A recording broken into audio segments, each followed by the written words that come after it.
नमस्कार. पुन्हा एकदा दिवाळीच्या शुभेच्छा, अभिनंदन आणि प्रणाम. नमस्कार. ध्यानात जसं आपण आता म्हटलं, मीराबाईने आठवण करून दिली, छान सर्वोत्कृष्ट जन्म मिळाला आहे. मनुष्यरूपी कुठलं तरी पुण्य प्रकट झालंय, ईश्वराची कृपा झाली. पण हेही आठवण करून दिली तिने की ह्या 4 दिवसाचा जन्म मिळाला.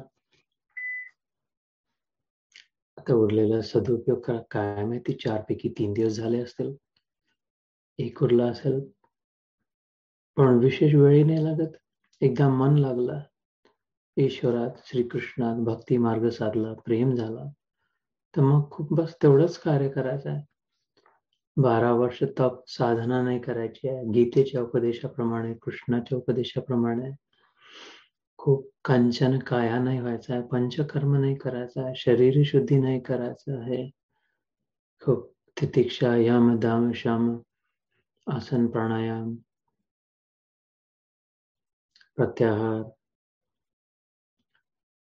करणं चांगलं आहे.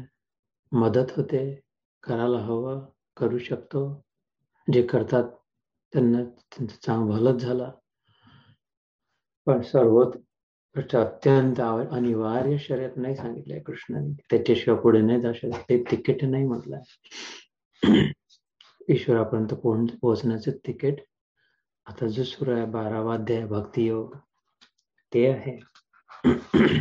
त्यापैकी आज 10 पर्यंत श्लोक होऊन जातो. अर्धा 20 श्लोक आहे. सगळ्यात छोटा अध्याय, अर्धा झालेला राहील.